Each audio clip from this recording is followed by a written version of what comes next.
بسم اللہ الرحمن الرحیم۔ امام علی علیہ السلام نے فرمایا، خدا جب کن فیکون کا ارادہ کرتا ہے لا بصوت ولا ندا، تو خدا کسی صوت و ندا کے ذریعے ارادہ نہیں کرتا، خدا کا کلام ہی خدا کا فعل ہوتا ہے۔ عرب میں 3 اقوام رہتی تھی، عیسائی، یہودی اور مشرکین، اور یہ تینوں افراد اس بات کے قائل تھے کہ خدا کا بیٹا ہے۔ یہودی حضرت عزیر کو خدا کا بیٹا مانتے تھے، عیسائی حضرت عیسیٰ کو خدا کا بیٹا مانتے تھے، مشرکین کوئی خاص نام نہیں لیتے تھے لیکن وہ بھی اس بات کے قائل تھے کہ خدا کا بیٹا ہے۔ اس وقت سورہ توحید، سورہ اخلاص نازل ہوئی۔ اللہ الصمد، خدا غنی مطلق ہے اور وہ نیاز زاد و ولد نہیں رکھتا۔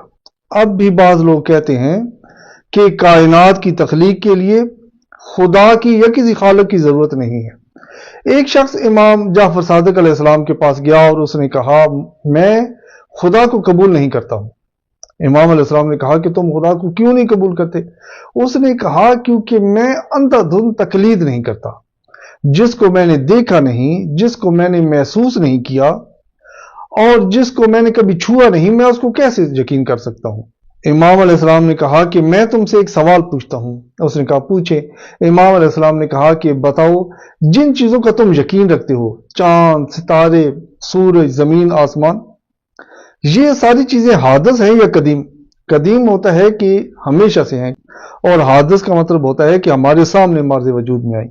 اس نے کہا کہ اگر میں کہوں گا کہ حادث ہیں تو یقیناً امام کہیں گے کہ پھر ان حادث کو انجام دینے والا خدا ہے، لہذا اس نے کہا کہ قدیم ہے۔ امام علیہ السلام نے کہا کہ یعنی تم کہنا چاہتے ہو کہ سورج، چاند، ستارے یا یہ زمین و آسمان، یہ سب چیزیں پہلے سے ہیں، ان کے نام بھی پہلے سے تھے، جب تم نے ہوش سنبھالا تو تمہیں بتایا گیا کہ یہ چاند ہے، یہ سورج ہے، یہ ستارے ہیں، ایسے ہی ہے؟ اس نے کہا، جی بالکل ایسے ہی ہے۔ امام علیہ السلام نے کہا کہ ابھی تم نے کہا کہ تم کسی بھی سنی سنائی بات پر یقین نہیں رکھتے، تم جب تک خود نہ دیکھو یقین نہیں کرتے ہو۔ خدا کو نہ ماننے میں بھی تم دوسروں کی اندھا دھند پیروی کر رہے ہو۔ فبہت الشاب، وہ نوجوان مبہوت ہو گیا، پریشان ہو گیا، اس کے پاس کوئی جواب ہی نہ رہا۔ خدا کی ذات انسان کی فطرت ہے، انسان کی فطرت سب سے پہلی گواہی ہے خدا کی ذات کی، اور انسان کی فطرت ہی گواہی ہے کن فیکون کی۔ جب انسان کشتی پر سوار ہوتا ہے، کشتی دریا میں جا رہی ہوتی ہے، انسان کے ذہن میں ہوتا ہے کہ اگر پریشانی ہوئی تو میں بچ جاؤں گا۔ وہ جو میں بچ جاؤں گا کا جو تصور ہوتا ہے وہی خدا ہے اور وہی کن فیکون ہے۔ انسان جب خدا سے دعا کرتا ہے تو خدا کو کن فیکون کہنے کے لیے کوئی لمبا چوڑا ارادہ نہیں کرنا پڑتا۔ حضرت موسیٰ سے خدا نے کہا کہ اپنا عصا زمین پر پھینکو، حضرت موسیٰ نے عصا زمین پر پھینکا، محض پھینکنا تھا کہ وہ عصا اژدہا بن گیا۔ یہ ہے کن فیکون۔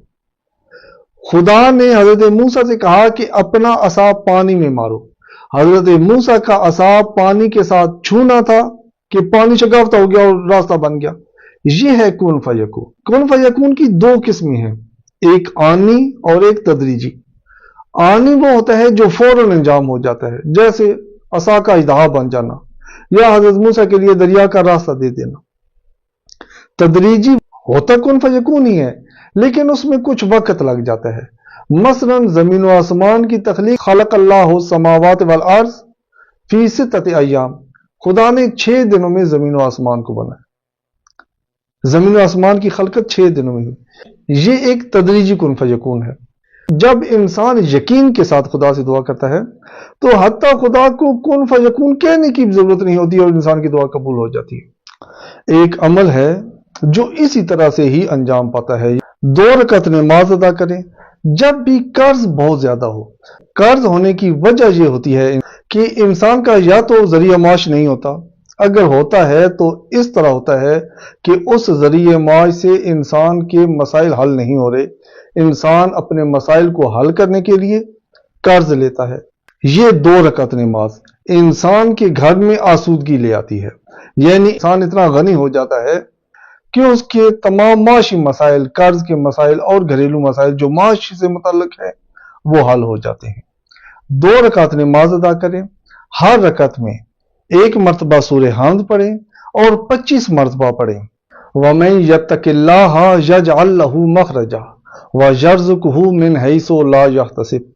نماز تمام کرنے کے بعد 100 مرتبہ پڑھیں، اللہم اغننی بغناک وبفضلک عمن سواک یا حی یا قیوم۔ اس کے بعد اپنے لیے دعا مانگیں۔ جو بھی شخص یہ عمل کرتا ہے اس کے تمام مسائل، مالی مسائل اس کے حل ہو جاتے ہیں، بڑے سے بڑا قرضہ ہوتا ہے وہ اتر جاتا ہے۔